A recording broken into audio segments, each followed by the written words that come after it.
Hello Weaver, नमस्कार। Bihar civil code भर्ती परीक्षा की मैथ की प्रैक्टिस सेट्स नंबर 30 आज के वीडियो के माध्यम से हम लोग कंप्लीट करेंगे। इससे पहले बताना चाहूँगा फ्रेंड कि ऑलरेडी मैथ का प्रैक्टिस सेट्स नंबर 1 से लेकर 30 तक, साथ ही साथ प्लेटफॉर्म की वॉल्यूम 1 और वॉल्यूम 2 पब्लिकेशन की 22 प्रैक्टिस सेट्स अपलोड किए जा चुके हैं। फ्रेंड, अब समय आ गया है कि पिछले 8 महीना में जो भी आपने तैयारी करी है उसको जल्दी से जल्दी रिवीजन कर लिया जाए और प्रैक्टिस के माध्यम से अपनी तैयारी को और मजबूती दी जाए, क्योंकि संभव है कि आपका एग्ज़ाम जून के फर्स्ट वीक से बिहार सिविल कोड का, चाहे किसी भी पोस्ट के लिए आपने अप्लाई किया है, एग्ज़ाम शुरू होने की संभावना प्रबल बन रही है। तो जो भी आपके पास ये मई का महीना बचा हुआ है, इसमें ज़्यादा से ज़्यादा प्रैक्टिस करें और जो आपने पढ़ाई की है उसको रिवीजन करें। नया कुछ पढ़ने की अब ज़रूरत नहीं है। तो स्टार्ट करते हैं आज का मैथ का प्रैक्टिस नंबर 30 का पहला क्वेश्चन। कहा गया कि ए, बी और सी किसी काम को क्रमशः 10, 15 और 30 डेज में कर सकते हैं। यदि बी और सी प्रत्येक तीसरे दिन ए की सहायता करते हैं तो काम का 40% भाग कितने दिनों में होगा। तो सबसे पहले तो देखिए कि ए, बी, सी 10, 15 और 30 डेज में इन काम को पूरा करते हैं तो 10, 15, 30 का टारगेट आ जाएगा 30, यानी 10, 15 और 30 का एलसीएम निकालेंगे तो 30। तो देखिए ए 10 डेज में करता है तो 1 डेज में 3 लड्डू बनाएगा। बी की बात करें तो वो 15 डेज में करता है तो 1 डेज में 2 लड्डू बनाएगा, और सी 30 डेज में 30 बनाता है तो 1 डेज में 1 लड्डू बनाएगा। तो 3 दिन तक ये काम करता है और तीसरे दिन जो है वो बी और सी उसकी सहायता करते हैं। तो ये 3 डेज लगातार काम करता है और तो 3 डेज में ये 9 लड्डू बना देगा, और बी 3rd डेज आएगा और सी भी तीसरे दिन आएगा तो बी 1 दिन में 2 लड्डू बनाएगा और सी 1 दिन में 1 लड्डू बनाएगा। टोटल 12 लड्डू बना पाएंगे ये 3 दिनों में। अब कहा गया काम है 30, तो 30 यूनिट का 40% बोल रहा है कि कितने दिनों में होगा। तो 40% निकालिए तो 22 जा और 25 जा, 5 से इनको कैंसिल कीजिए तो 5 6 जा, तो 6 2 जा 12, यानी 12 ही लड्डू बनाना है तो 3 डेज में बनेंगे। ऑप्शन नंबर डी अपना आंसर हो जाएगा। कौन सा आंसर होगा दोस्तों? ऑप्शन नंबर डी इसका आंसर हो जाएगा। आइए अगले क्वेश्चन की तरफ बढ़ते हैं। कहा गया है कि 2 संख्याओं का रेशियो 9:13 है, उनका एचसीएफ 6 है, तो एलसीएम क्या होगा? तो देखिए एचसीएफ 6 है, एचसीएफ का मतलब वो दोनों नंबर में 6 कॉमन होगा। फिर यहाँ पे 13 है तो दोनों में 6 कॉमन है। तो देखिए एलसीएम जो निकालते हैं, सबसे पहले एलसीएम कैसे निकालते हैं? 9 को प्राइम नंबर में तोड़ेंगे 3 का स्क्वायर, फिर 6 को प्राइम नंबर में तोड़ेंगे 2 × 3। तो यहाँ पे देखिए ओवरऑल 3 कितनी टाइम आई है? 3 टाइम, और यहाँ 2 कितनी टाइम आई है? 1 टाइम। 13 कितनी टाइम आई है? 1 टाइम। 6 2 × 3 1 time, 2 1 time. तो ओवरऑल 3 यहाँ पे 2 टाइम्स आई। 3 की हाईएस्ट पावर 3 की हाईएस्ट पावर 3 है, तो 3 की हाईएस्ट पावर 3 है, तो इसका मतलब 3 का क्यूब यानी 27 हो जाएगी। 3 का क्यूब क्या होगा? 27। फिर 2 की हाईएस्ट पावर देखिए यहाँ पे 1 है, 1 है तो 2 ही लिख देंगे, और फिर 13 लिखेंगे।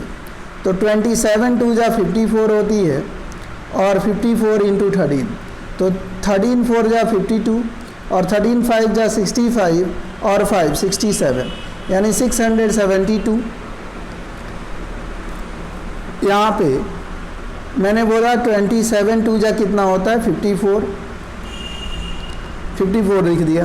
फिर 13 4 जा 52, कितना बचा? 5। 13 5 जा 65, और 5 कितना हो गया? 70। तो ये 702 होगा। यहाँ पे जो वैल्यू आएगी वो आ रही है 702, तो ऑप्शन नंबर अपना सी आंसर हो जाएगा। आइए अगले क्वेश्चन की तरफ बढ़ते हैं। अगला क्वेश्चन देखते हैं क्या कहा गया है। कहा गया है कि वही क्वेश्चन है 702 अभी जो सॉल्व किया। कहा गया है कि 4 क्रमागत विषम संख्याएं ए बी सी डी का औसत 18 है, बी और सी का बताइए, औसत बताइए। तो पहला संख्या ए मान लिया, विषम संख्या 2 2 ऐड करके आएगा, दूसरा ए प्लस 2, तीसरा ए प्लस 4 और चौथा जो होगा ए प्लस 6, ऐसे होगा। तो इन सबको ऐड कर दीजिए। तो यहाँ पे पूरे ए को ऐड कर रहे होंगे तो ए और ए कितने 4a हो गए, प्लस 2 और 4 6 और 6 12, तो 4a प्लस 12 इक्वल टू 18 आ गई। इस 12 को इधर भेजिए तो 4a इक्वल टू 12 में से 18 को, अब देखिए यहाँ पे 4a औसत बोला था तो 4 यहाँ पे आ जाएगा, तो पहले 4 इधर आएगा, तो यहाँ पे ओवरऑल 72 आ जाएगी। 18 4 जा 72, तो 72 ये हो गई और ये 12 को इधर भेजेंगे तो -12 हो जाएगा, तो 4a इक्वल टू हो जाएगी जी 60। इससे इसको कैंसिल कर देंगे तो a की वैल्यू 15, तो पहली संख्या 15 है, दूसरी संख्या 17, तीसरी 19 और चौथी जो संख्या होगी वो 21 होगी। तो बोला गया था क्वेश्चन में बी और सी, तो बी 17 है और सी 19 है, इनको ऐड कीजिए तो 36 आता है। इनका एवरेज निकालना है तो ये दो नंबर हैं, 36 डिवाइडेड बाई 2 कीजिए, इनका एवरेज 18 आ जाएगा, जो कि ऑप्शन नंबर डी में है, यही आपका आंसर हो जाएगा। अगला आइए, अगला बोला गया किसी संख्या और उसके व्युत्क्रम का एवरेज 1 है, इसके वर्ग, घन और 4 घात का औसत बताइए। तो एक संख्या हो गई, मान लेते हैं कि वो संख्या इन्हीं में से कोई होगी, तो मान लिया कि पहले वो संख्या 1 थी, 1 का व्युत्क्रम 1 ही होता है, इनको ऐड कीजिए और 2 से डिवाइड कीजिए, तो कह रहा था कि एवरेज 1 है तो 1 आ रहा है। फिर कहा गया तो इसके वर्ग यानी 1 का वर्ग कीजिए, 1 का घन कीजिए और 1 की पावर 4 लिखिए, तो कुछ भी करेंगे इन सबको ऐड करेंगे तो 3 ही आएगा, और 3 संख्या है तो 3 से डिवाइड कीजिए 1 ही आ रहा है, तो इनका औसत जो होगा 1 ही होगा। क्लियर हो गई बात? आगे आइए, अगला क्वेश्चन देख लेते हैं। इन्होंने बोला 11 10 12 13 15 x 17 का माध्य जो है 15 है, तो x का मान बताइए। माध्य या एवरेज सेम होता है, तो सबसे पहले इनको जोड़ दीजिए, तो जोड़िए 11 और 10 21 और 10 31 2 33 और 10 43 और 3 46 और 10 46 10 56 और 5 56 और 5 होता है 61 में 17 को जोड़ेंगे तो 61 और 17 होता है 78 78 और प्लस x डिवाइडेड बाई कितनी संख्याएं हैं 1 2 3 4 5 6 7, तो 7 और ये यहाँ पे माध्य या एवरेज दिया हुआ है 15, इसको इधर भेज दीजिए तो 78 प्लस x इक्वल टू 15 7 जा 105 होती है, तो 78 को इधर भेजेंगे तो 105 माइनस 78 कितना हो जाएगा 27, तो आपका x की वैल्यू आ जाएगी 27, यही पूछा गया था। अब देखिए वहीं यहाँ पे नहीं, अगला क्वेश्चन है कि 4 क्रमागत विषम संख्याएं ए बी सी डी का औसत 18 है, तो बी और सी। ये क्वेश्चन तो अभी कुछ देर पहले डिस्कस किया था हम लोगों ने, फिर भी एक बार बता दे रहा हूँ, ध्यान रखिएगा। ये 4 क्रमागत संख्याएं हैं ए बी सी डी, तो पहला अगर 4 क्रमागत विषम संख्याएं हैं ए बी सी डी, तो ए फिर प्लस ए प्लस 2 फिर आपका प्लस ए प्लस 4 और ए प्लस 6 यही होगा, तो पूरे को ऐड कीजिए तो यहाँ पे कितनी हो जाएगी, ये 4a और प्लस 2 और 4 6 6 12 divided by 4 equal to total average है 18, इसको इधर भेज दिया तो 4a प्लस 12 इक्वल टू 18 4 जा 72, इसको इधर भेजेंगे तो माइनस हो जाएगा, तो 4a इक्वल टू हो जाएगी 60, इससे इसको डिवाइड कर दिया तो 15 आ गई। तो पहला संख्या है 15, दूसरा है 17, तीसरा है 19 और चौथा है 21, तो 19 और 17 को ऐड कीजिए 36 डिवाइडेड बाई 2 18 हो गया, तो ये एवरेज हो गई, यही पूछा था। अगला क्वेश्चन देखिए कहा गया एक विशेष लेन देन में 14 होल 2/7 का लाभ हुआ, क्रय मूल्य विक्रय मूल्य का कितना अंश है। तो ध्यान रखिएगा, सबसे पहले तो 14 होल 2/7% कहीं पे लिखा हो तो ये होता है 1/7, यानी कहने का मतलब अगर 7 कॉस्ट प्राइस है तो प्रॉफिट होगी आपकी 1, ठीक है। इसका मतलब हुआ कि एसपी जो हो जाएगी 7 और 1 8 में बेचेगा तो 1 का फायदा होगा। तो बोल रहा है कि क्रय मूल्य कितना है 7 और विक्रय मूल्य का कितना अंश है 7/8। ऑप्शन नंबर डी आंसर हो जाएगा आपका। अगला क्वेश्चन देखिए, कहा गया 8% की वार्षिक चक्रवृद्धि ब्याज की दर से 6250 पर 2 वर्ष में प्राप्त चक्रवृद्धि ब्याज ज्ञात करें जब ब्याज वार्षिक रूप से चक्रवृद्धि होती हो। तो ध्यान रखिएगा 6250 रुपया है और इसका 108%, ये अपने आप का 100% है, हर एक साल 8% बढ़ता है, तो ये हो जाएगी 108/100 अगले साल, यानी 108/100 को आप बोल सकते हैं, क्या बोल सकते हैं, तो 27 चौक और 25 चौक, ये 27/25 आप बोल सकते हैं। 25 का स्क्वायर 625 होता है 1 टाइम, तो यहाँ पे इसको मल्टीप्लाई करेंगे 729 इंटू 10 तो 7290 है ना। तो 6250 रुपये की राशि 2 सालों में 7290 हो गई। तो इसमें इंक्रीमेंट कितना का हुआ 9 - 5 = 4, 21040 का इंक्रीमेंट होगा जो कि ऑप्शन नंबर ए में गिवन है, तो ये आपका आंसर हो जाएगा।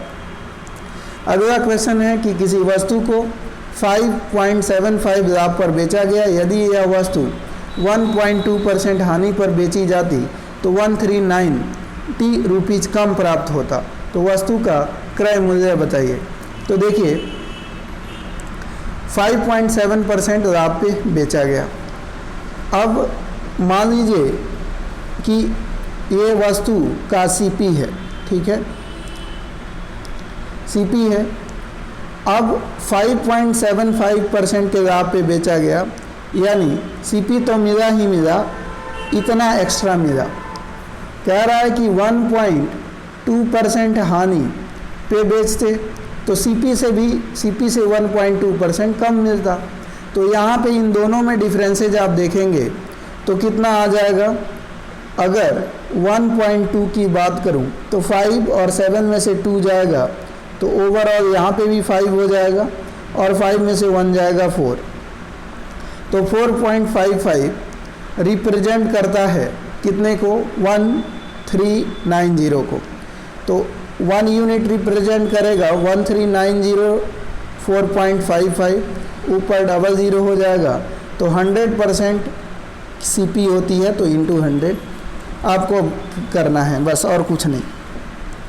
तो यहाँ पे देखेंगे 5 9 जा 45, 5 1 जा, फिर 5 20 जा, ये हो गई। और अगर यहाँ पे अगर हम बात करें तो यहाँ पे देखिए अगर 7 से इनको काटें तो 7 1 जा 7 और 7 9 जा 63 और यहाँ पे 60, तो ऊपर आ गई यहाँ पे। चलिए इसको मल्टीप्लाई कर लीजिए। तो 5 9 जा 45 और 5 1 जा 5 था।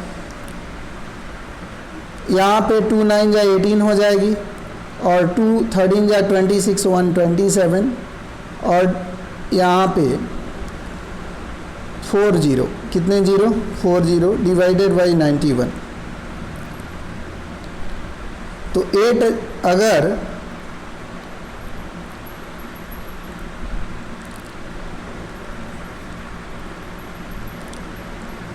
एक बार फिर बताना चाहूँगा दोस्तों, ध्यान दीजिएगा मैं क्या कह रहा हूँ, समझिएगा।